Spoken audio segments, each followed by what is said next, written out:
달콤한 말씀, 행복한 하루.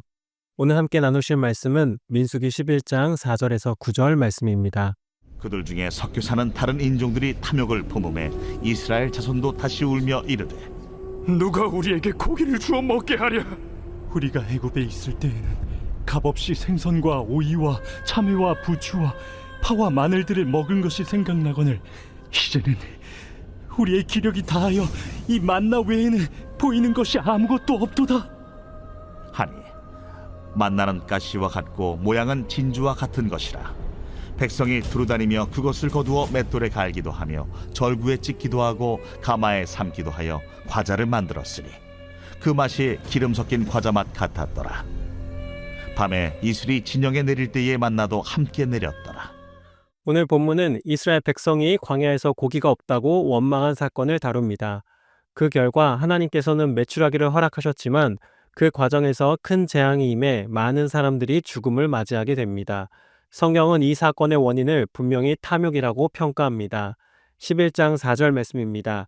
그들 중에 섞여 사는 다른 인종들이 탐욕을 품음에 이스라엘 자손도 다시 울며 이르되 누가 우리에게 고기를 주어 먹게 하랴. 이 장면에서 우리는 한 가지 중요한 사실을 마주하게 됩니다. 성경이 말하는 탐욕과 우리가 생각하는 탐욕 사이에는 간극이 있다는 점입니다. 이스라엘은 약 1년에서 1년 반 동안 만나를 공급받았습니다. 그동안 만나로 다양한 방식의 요리를 해먹었지만 결국 한 가지 음식이고로 장기간 살아온 셈입니다. 11장 6절 말씀입니다. 이제는 우리의 기력이 다하여 이 만나 외에는 보이는 것이 아무것도 없도다 하니 이스라엘은 단순히 고기가 없다고만 말하지 않습니다. 5절 말씀입니다.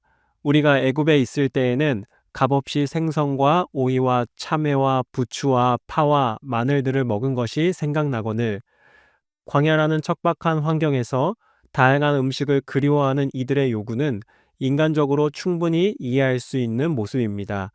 우리가 흔히 생각하는 탐욕, 즉 분수에 맞지 않는 욕심이라는 기준으로 보면 이스라엘 물평은 어느 정도 정상 참작이 가능한 요청처럼 보이기도 합니다. 그러나 하나님께서는 이 태도를 탐욕이라고 분명히 평가하십니다. 여기서 우리는 불편하지만 중요한 진실을 마주하게 됩니다. 우리의 기준과 하나님의 기준은 다를 수 있다는 사실입니다. 이어서 우리는 두 가지 관점으로 이 탐욕에 대해서 묵상해 보려고 합니다. 첫 번째 관점입니다. 탐욕은 만나에 대한 태도에서 드러납니다. 이스라엘의 탐욕은 만나에 대한 태도에서 분명히 나타납니다. 성경은 하나님의 공급인 만나에 만족하지 못한 것 자체를 탐욕으로 평가합니다. 하나님께서는 이스라엘의 필요를 채우셨습니다. 그것은 만나라는 형태였고 매일 필요한 만큼이라는 기한이 정해진 공급이었습니다. 이스라엘은 이렇게 생각했을지도 모릅니다. 이 정도면 충분히 참았고 이제는 다른 것을 요구해도 되지 않겠는가? 하지만 그 기준은 어디까지나 자기 판단이었습니다. 여기서 탐욕의 본질이 드러납니다. 탐욕은 단순히 많이 가지려는 마음이 아니라 하나님의 공급하심을 신뢰하지 않는 태도입니다. 이것보다 더 좋은 것이 있을 것 같은데 이제는 다른 것도 누릴 수 있지 않을까라는 생각은 하나님께서 지금 주신 것이 가장 선하고 필요한 공급이라는 믿음을 흔드는 태도입니다. 이는 곧 하나님의 주권에 대한 불신이며 도전입니다. 두 번째 관점은 이 탐욕은 메추라기를 소비하는 방식에서 드러납니다.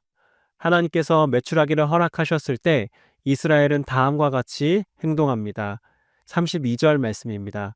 백성이 일어나 그날 종일 종야와 그 이튿날 종일토록 메추라기를 모으니 적게 모은 자도 10호멜이라 그들이 자기들을 위하여 진영 사면에 펴두었더라. 가장 적게 모은 사람조차 10호멜, 약 2200리터에 달하는 양을 모았습니다. 이는 최소 수천 인분에 해당하는 분량입니다. 이 장면은 만나 사건과 선명한 대조를 이룹니다. 하나님께서는 만나를 주실 때 일용할 양심만 거두게 하셨고 쌓아둔 것은 썩게 하심으로 매일 하나님의 공급을 의지하도록 하셨습니다. 그러나 메추라기를 대하는 이스라엘의 태도는 달랐습니다. 이번에는 주셨지만 언제 또 주실지 모르니 최대한 모아두자는 생각입니다. 이는 다시 말해 하나님의 계획과 공급 방식과 상관없이 자신의 욕구를 스스로 통제하겠다는 태도입니다. 원할 때, 원한 만큼, 원하는 방식으로 살겠다는 선언과도 같습니다.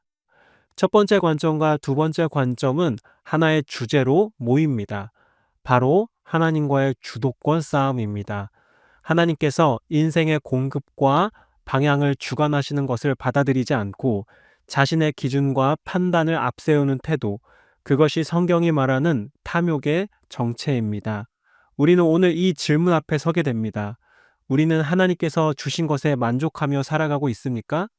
하나님께서 허락하신 형태와 양과 기한에 순종하고 있습니까? 아니면 여전히 자신의 기준과 생각을 더 신뢰하고 있습니까? 광야의 이스라엘 이야기는 오늘 우리 삶 속에서 누가 주도권을 쥐고 있는가를 묻고 있습니다. 하나님께 온전히 주도권을 넘기며 오늘 하루도 살아가는 강서 공동체가 될 수 있도록 주님의 이름으로 축복합니다. 오늘 말씀을 생각하면서 함께 질문해 보길 원합니다. 첫 번째, 지금 나의 불평과 아쉬움은 정말 결핍 때문입니까?